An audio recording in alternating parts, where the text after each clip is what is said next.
BMW's future isn't just about going electric. It's really about reinventing how EVs should drive. And that's been a problem since the very first EVs, because at their very nature, they're so efficient and so effective. They tend to take some of what we would maybe call the soul out of the driving experience, that very thing that makes BMWs traditionally so special. And so today, I'm getting a firsthand look at how they plan to do that, how they plan to bring something to this incredibly efficient and effective EV powertrain that brings it to life. This is the BMW Vision driving experience, and it's a prototype that was built to test something seriously game-changing. The heart of joy, as BMW calls it. And it's a new high-performance computing system that will be at the core of every upcoming electric BMW. The Neue Class is, of course, the new platform that BMW is launching late this year, and this is going to power it. It's 10 times faster than BMW's current systems, and it controls everything from acceleration, braking, stability, even energy recuperation, all in real time. It's that powerful. And it's designed to make driving an EV more precise and natural and more fun. And I think that's where things get really interesting. And I think that's what I'm excited to, of course, experience getting in this car. So with that said, I am about to head into the garage and get in this car that I am told has over 13,000 foot-pound of torque. That is not an exaggeration. It is a suction car. It's actually a fan car as well. So the amount of downforce, the amount of just mechanical grip, it's going to be off the charts. So wish me luck.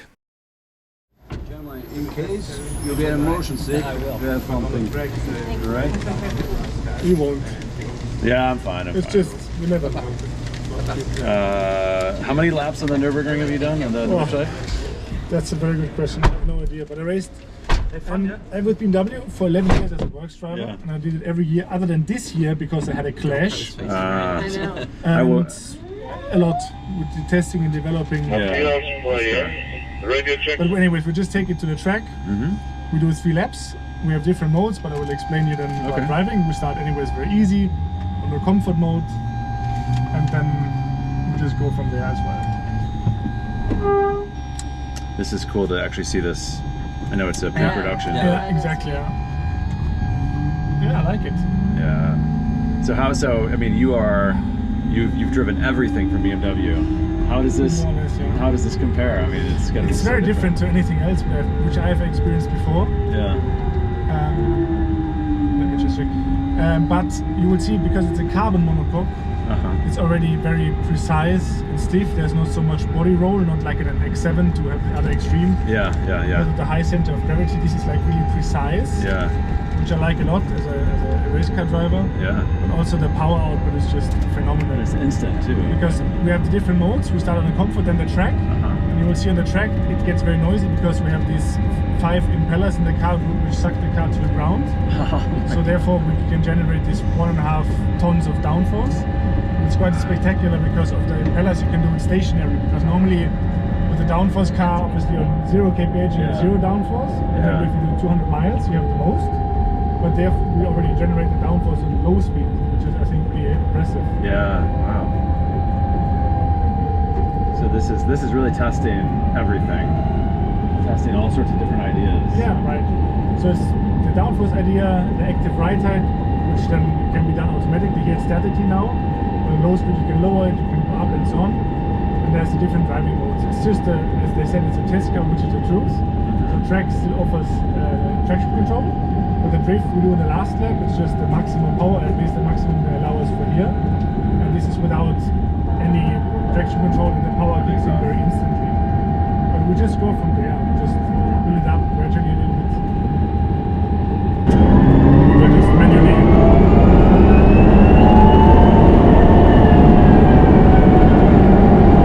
I think my own layout here, as you can see. The only limitation, to be fair, is the tire at this stage, because it's a road car tire. It's from like an M3, M4. This doesn't allow you to build the full grip. It's probably for the best.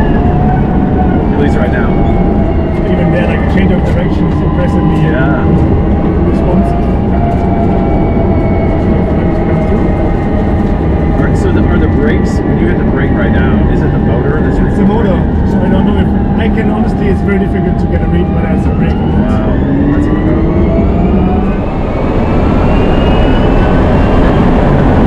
Not so bad. Yeah, not so bad at all. Tires just a bit weird. Yeah, is it rotating? Yeah. It's just a tire. That's cool though.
So that was the short awesome. introduction, but it's just like it's the I mean, it's a test car, obviously. Yeah. But already now, what it can do now is already very impressive. Wow, there's not much you can say about that. That was incredible, and Jens Klingmann is an incredible driver, of course. But the precision that he was able to have with that car, with the power and the speed, it was just outrageous. I've never experienced anything like that. So again, let's kind of recap here as I collect my thoughts. I'm kind of fresh off that drive. It was the IAA show in 23 that Oliver Zips held up a small black box, and that was literally the heart of joy. This brand new in-house developed control system, and that it sounds anticlimactic, but so many of the sort of hurdles that BMW faces is exactly what this solves for, because it integrates drivetrain, braking, steering into one experience. And I think that allows for precision, efficiency for sure, but precision and driver control more than we've seen in the past. Of course, I haven't driven anything with this in it. That'll probably come in a year or so, but they're saying all the right things, and what I felt was pretty incredible. What I saw was incredibly crisp handling, and yeah, this thing is dialed in, like a race car for sure. But the cornering precision was clear. The braking from regen to actual, sort of calipers on disc, I couldn't sense the difference in the passenger seat, and we were going maybe 8, 9 tenths for a while. The instant response, of course, is just incredible. EVs always have had that. This seems to take it to another level. And the other thing that was kind of interesting too, and you didn't see it in the video so much, but in some of the B-roll you saw on the outside, BMW actually created these wheels that showed when it was accelerating by its color. So green was acceleration, blue was for recuperation, and orange was for what they call now friction braking, which is really interesting. And so, the Heart of Joy is just one of 4 of these high-performance computers that are in these vehicles. And, they control everything. Of course, one Heart of Joy is going to be controlling the driving, as I mentioned. There'll be another, automated driving. There's infotainment, climate control. And they're all developed in-house. So there's no outsourcing. There's no compromises. BMW has invested heavily in this space, which is really, really interesting when you consider where other OEMs are at right now, piecing together some of this, using old tech. BMW more or less drew a line in the sand with this generation of EVs and said, we're starting all new. And, it's the most bold thing they've done since they shut down their Formula One team and they designed, what would ultimately be the i3 and the i8. So what does this all mean? I think it's a really, really interesting move that BMW has made. And of course, we don't know if it's going to pay off yet, but from what I experienced and what I heard from these engineers, it's all the right things that they're focused on. They're not just about creating electric cars. They really truly want them to feel alive. And I know there's a lot of you out there that will say that it'll never happen without a manual transmission and a combustion engine. You cannot have something that feels alive. I don't know if there's an answer yet because I haven't driven it, but I do know that what I felt responded instantly, cornered effortlessly, and it felt fluid in a way that I haven't really experienced before, and even the fastest Teslas, the fastest BMWs, etc. And I think that's really part of the message here from BMW, is that they still care about driving pleasure. They still believe that they can create the ultimate driving machine, and they don't see a difference between combustion or EV when it comes to trying to chase that goal. And that's really, really interesting. So an incredible experience.